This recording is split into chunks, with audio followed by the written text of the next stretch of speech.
So today we're going to be making a basic pinch pot. And for that we're going to start with a block of clay, just like this. You'll have some water, you'll have some slip, and you'll have some tools. You will have a wooden tool like this, you'll have a paintbrush, and you'll have something called a needle tool, okay?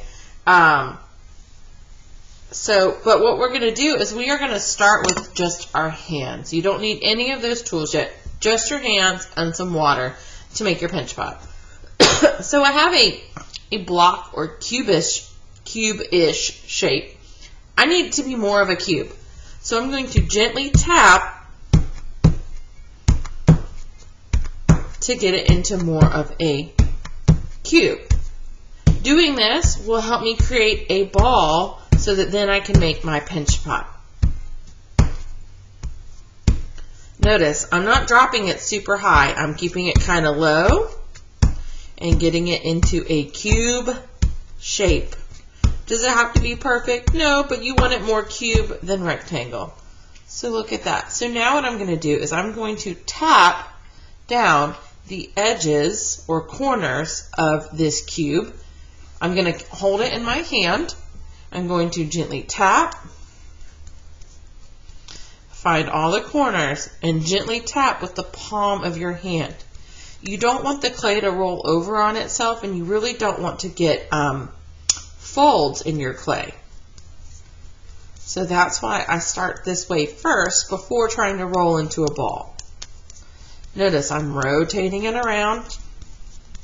Your clay should be wet enough that you really don't need water yet. So now I've got those edges or corners kind of tapped down. So they're definitely more rounded than they were. So now what I'm going to do is I'm just going to do little pats like this, rotating it around in every direction. If you work with it just back and forth like this, you'll end up with a pancake. And that's the opposite of a clay sphere or ball that we want. And just work back and forth. Little tiny taps. Not slaps, it's taps.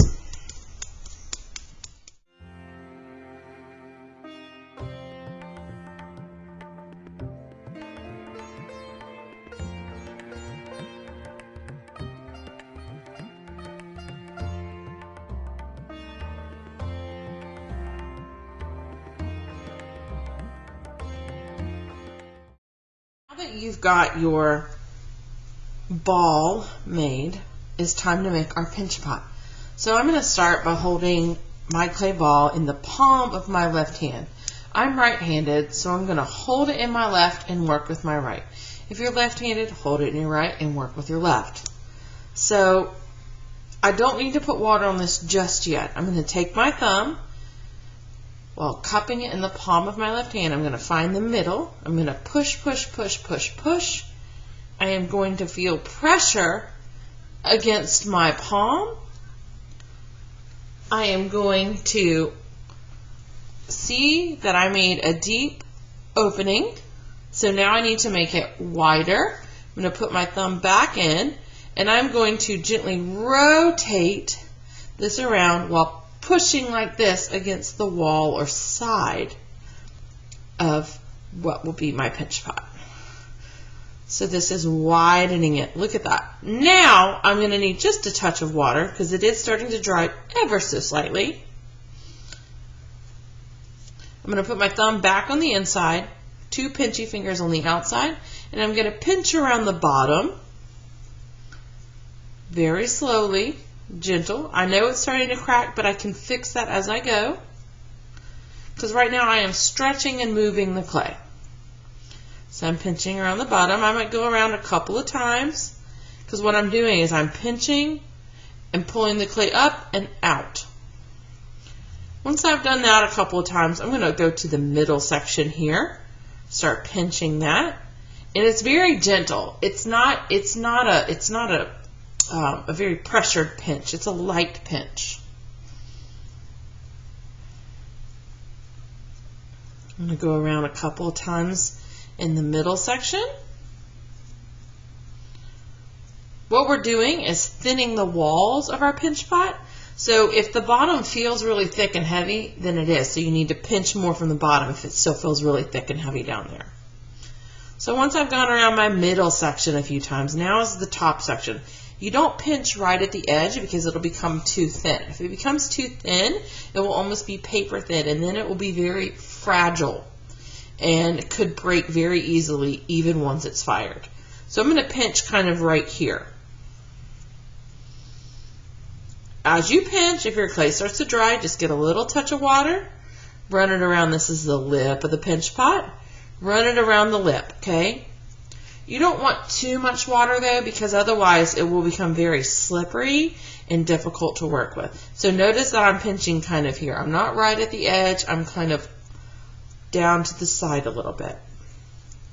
I can even take my thumb on the inside and kind of push like this to kind of stretch the clay a little bit more.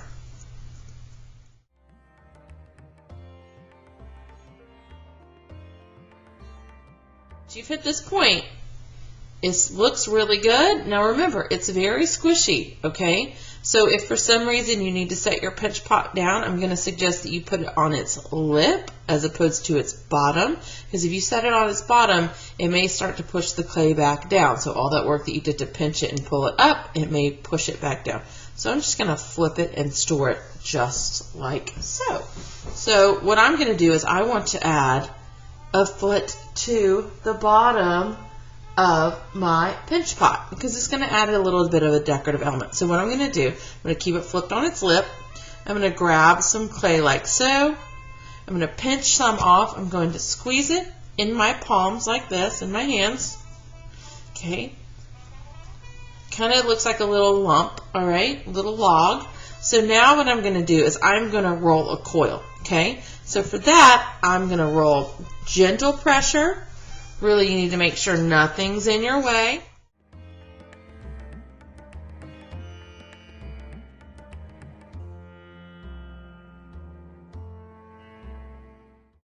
Notice, it's still too long because it overlaps. So what I'm going to do is I'm going to take my needle tool. I'm going to take this off. Where it overlaps like this, I'm going to take my needle tool, go in at an angle where they overlap, and cut through the clay. I'm going to pull this extra little bit off there, and I'm going to pull that extra little bit off there. Then I can score and slip this edge and this edge. I had some bone dry clay, so I went ahead and made some slip. Add that on there. Go ahead and just kind of stick those together. You can blend those together a little bit. If you're going to blend, I recommend that we use one of these little wooden tools. It's got a little rounded edge. You want to use that nice rounded side because it's nice and smooth.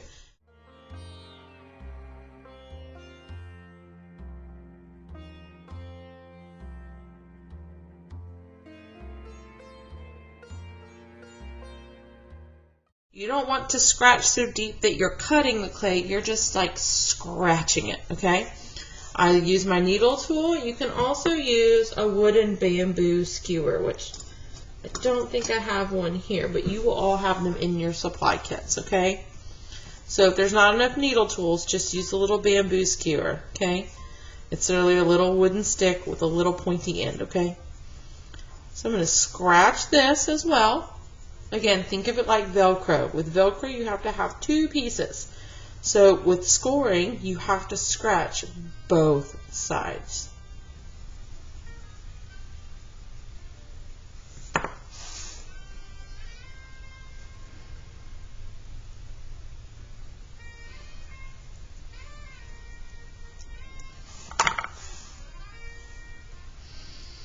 And I'm just going to gently press that. I don't even have to blend this in if I don't want to. As long as I've scored and slipped it really, really well. And I want to make sure that my coil sticks up above the bottom a little bit, okay? Because if this sticks out, then it's going to be rounded, and I don't want that. But what I will do is I will take a paintbrush with some water on it. Just get some water. And I'm going to clean this up, okay? I'm going to clean up that excess slip.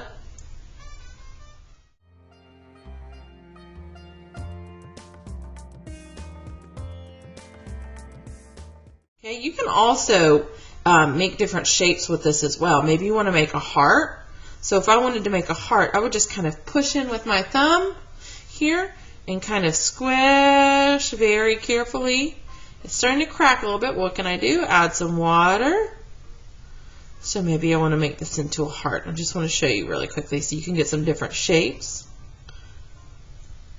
All right, so then it looks like a heart. Isn't that cute? That's so cute. I can even push this whole section in right here.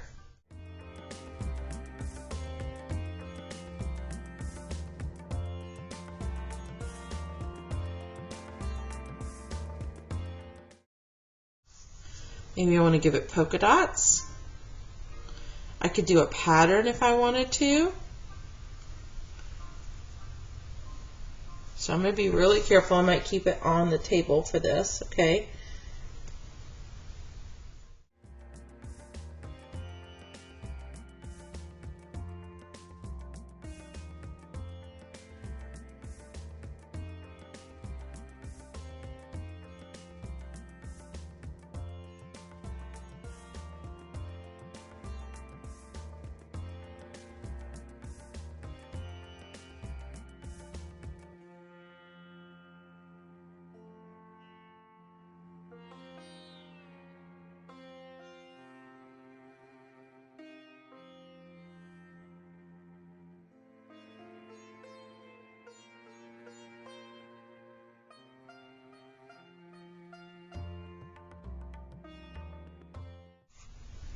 So there's this one. I'm going to go ahead and shape it exactly how I want it.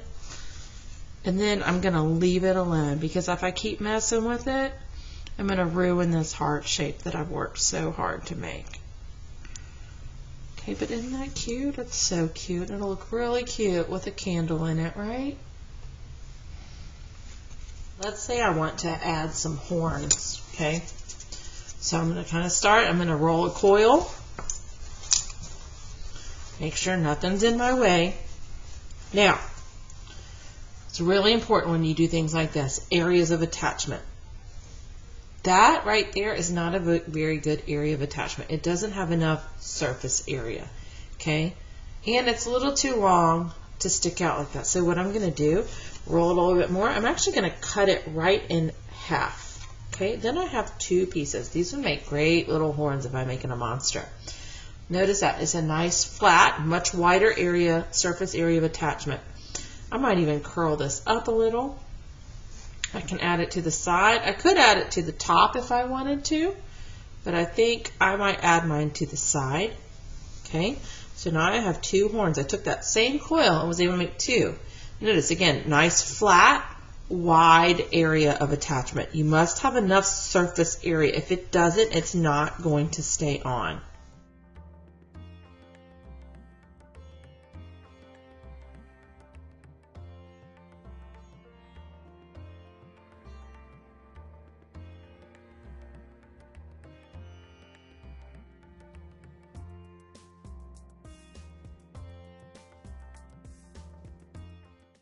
Take my little tool like this and just gently blend. Not too much though.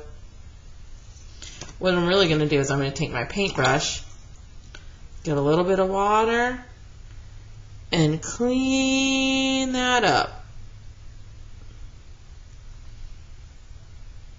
Going to clean it up. Now, I'm going to add an eyeball. When I add an eyeball, I like to give a little indentation, but I'm not going to give it too much, okay? So I'm just going to take a pinch of clay, roll it into a ball. Now that's kind of thick, so what I can do is I'm actually going to cut it in half. And I'm only going to use half of it. And again, I have a nice wide area for surface area for attachment. I'm going to score.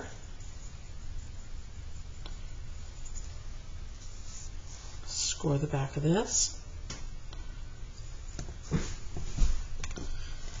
Add my slip and push that right on. So there I have an eyeball. I can add some eyelids with some coils if I want to. I'm going to do that really quickly.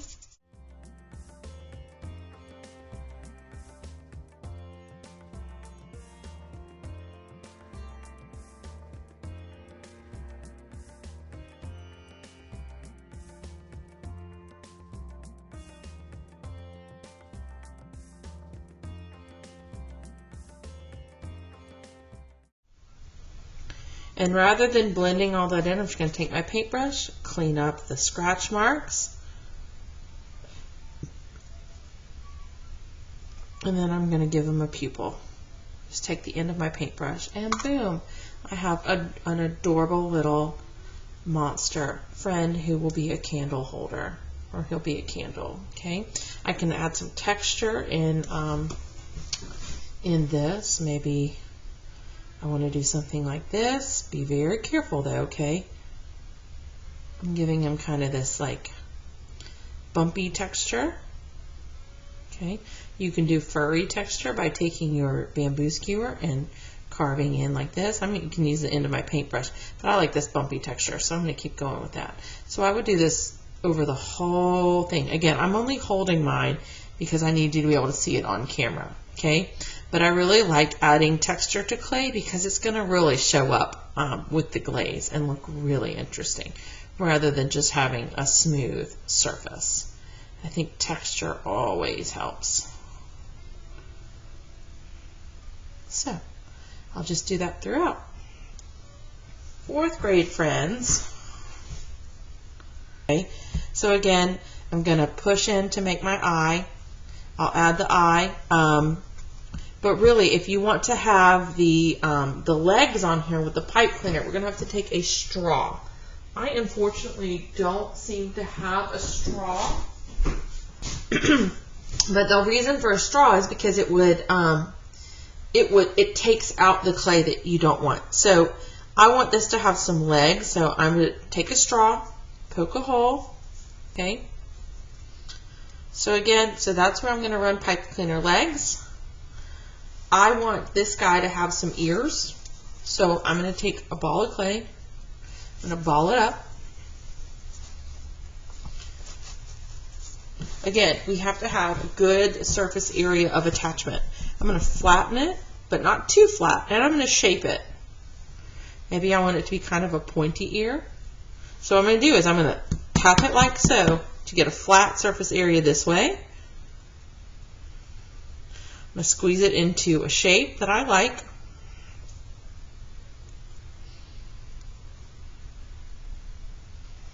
Notice, it's not too thin. It's a little thick, but it's not too thick. Because I would rather it be a little thicker than too thin, because if it's too thin, again, it's going to be very what? Fragile. Do you want it to be fragile? No. So maybe that's an ear. So again, that's a really good surface area of attachment. Before I attach it though, I'm going to go ahead and make my next ear. It's going to be easier to make my other ear while I still have that one in front of me. Okay. If I needed to, I could try to trace this one on this other piece of clay here. In fact, I might just do that. I think it'll make my life a little easier, right? Work smarter, not harder. Is that right? I'm going to turn it this way. It's going to fit on here a little better. I'm just gently tracing. Move that one away. Go ahead and cut this out. And notice this is about the same thickness as that other ear that I made. If it's not as long, what can I do? Clay is squishy, right? I can kind of squish it. I'm going to clean these edges up though, because they're really sharp. They don't look sharp now, but once it's dried and fired, they will become very sharp. And sharp clay is what? Word of the day is fragile, y'all.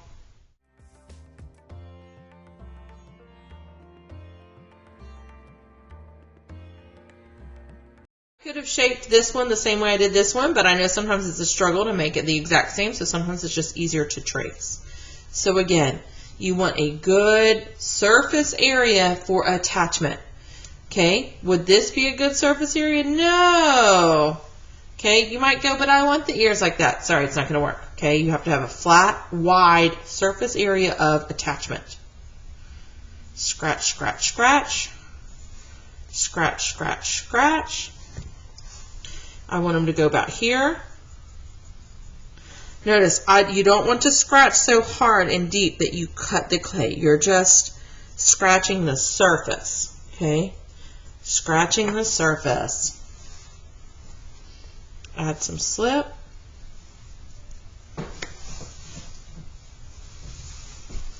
Go ahead and stick that on there.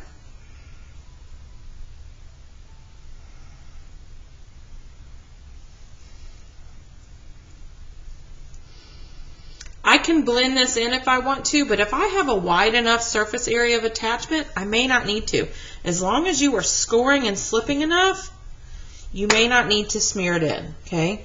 Because sometimes when we smear it in, and I'm going to put my thumb on the inside. This clay is really wet, okay? It is really plastic. It is really, really, really bendable. And I almost cut through there. I cut a little too deep, but that's okay. I'm going to fix it. Okay. If I wanted to, I could blend in just a little bit. It's very gentle, y'all. And then I'm going to get my paintbrush with water and clean it up. If you blend it in and you take away too much clay, you'll need to add what we call a clay Band-Aid, okay? That's where you just get a really thin little coil and kind of flatten it out, lay it across that area, and blend up and blend down.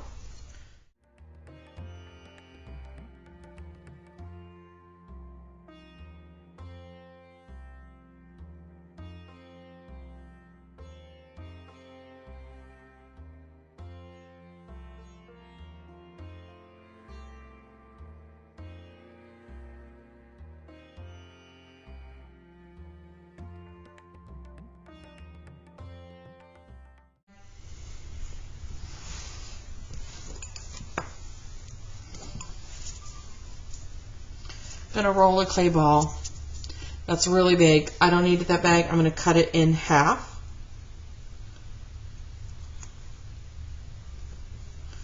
Okay, I'm going to kind of squish it back out to make it more rounded. Again, this is the front of my eye, the curved part. This, again, wide surface area of attachment.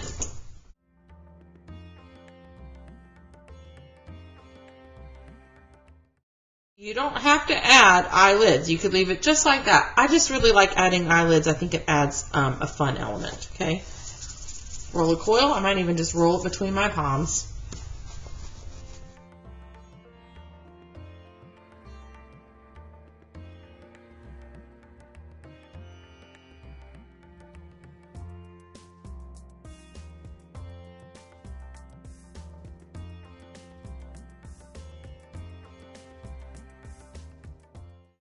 But I think it's pretty well secured. I'm just going to clean up that area a little bit.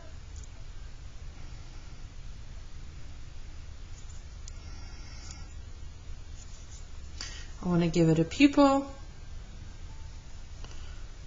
Alright, and then I'll probably add some kind of texture, okay? Maybe I'll add some dots. Just find something. Or, you know what? Maybe some little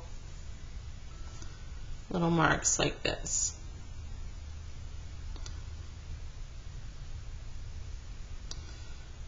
Kind of give it a furry looking texture, and I'll just do that all over. Okay, I'm going to check my holes, make sure they're still open. Okay, very good, because I really want him to have pipe cleaner legs.